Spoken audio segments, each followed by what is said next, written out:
So vulnerability, when you think of the word vulnerability, the dictionary definition is like awful.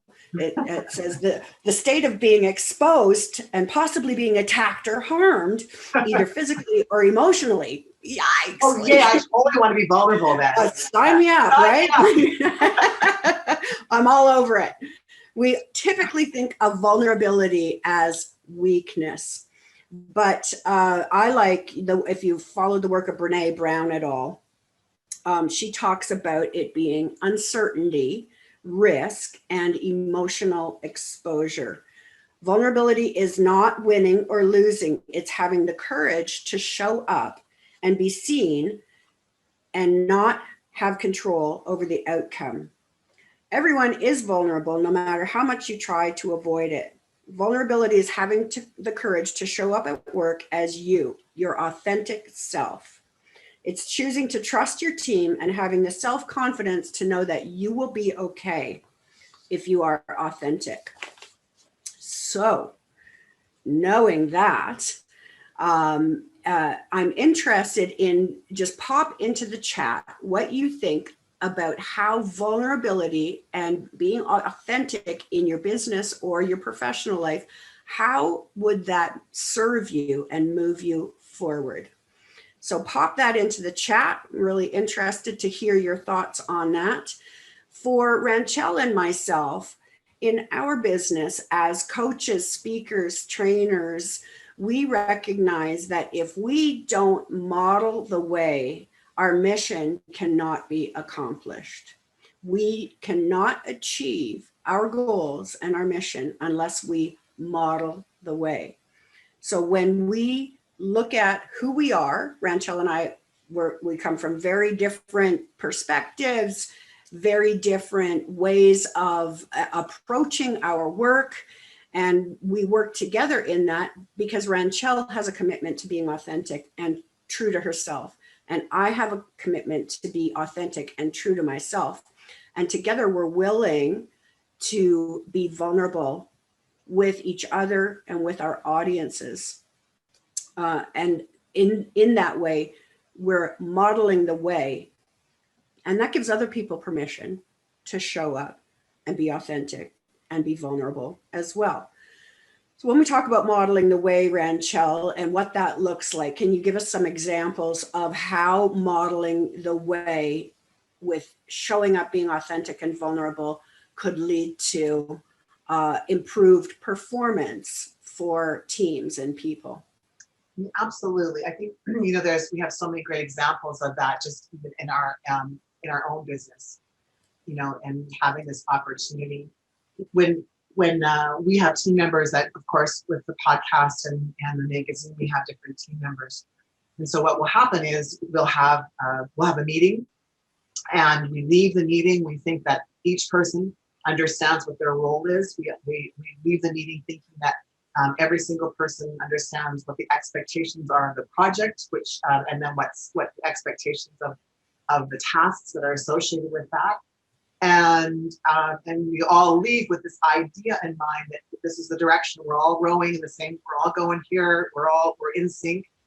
And then something happens, and all of a sudden, we have someone who's not rowing. Someone's got the oar up, looking around at the scenery and cheering. But there's this disconnect between, okay, Danielle and I thought this person was doing this, and we both had that, but this person didn't.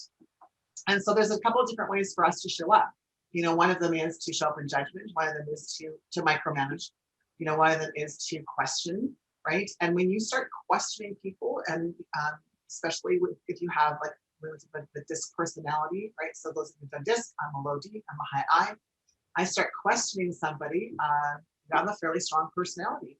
So that person, based on how they're showing up, we talked about core wounds and core fears. They're going to think that I'm questioning them, like who they are, versus questioning the understanding of what we had.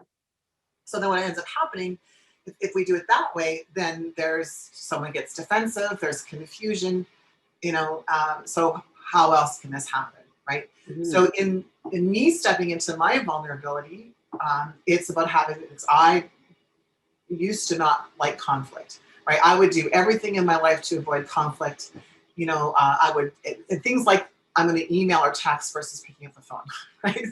This person of authenticity and vulnerability actually picks up the phone, right? And has a conversation to find out, hey, I just wanted to talk about this, and restate our mission, restate our vision, and then tell them the truth about how I feel, right?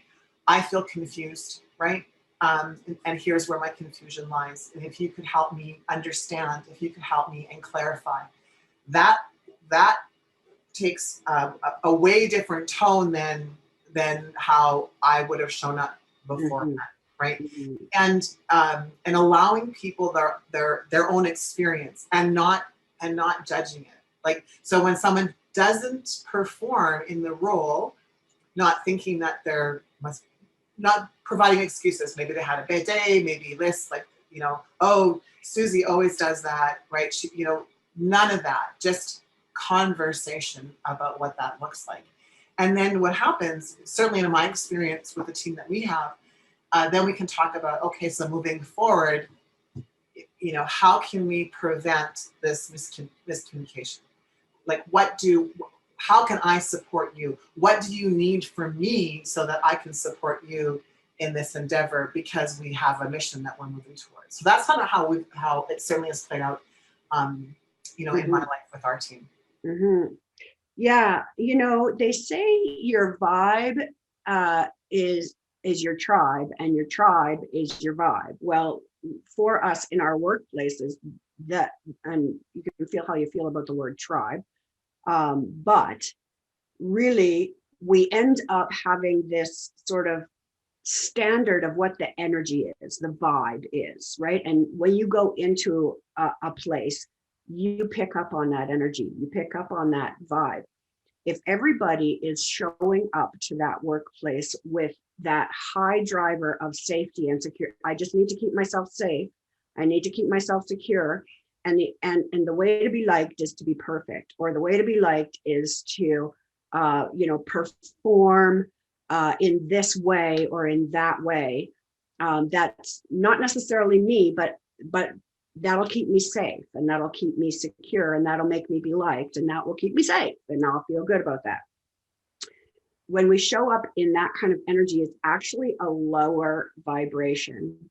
And somebody alluded to this in the comments, that vulnerability is the birthplace of creativity and innovation.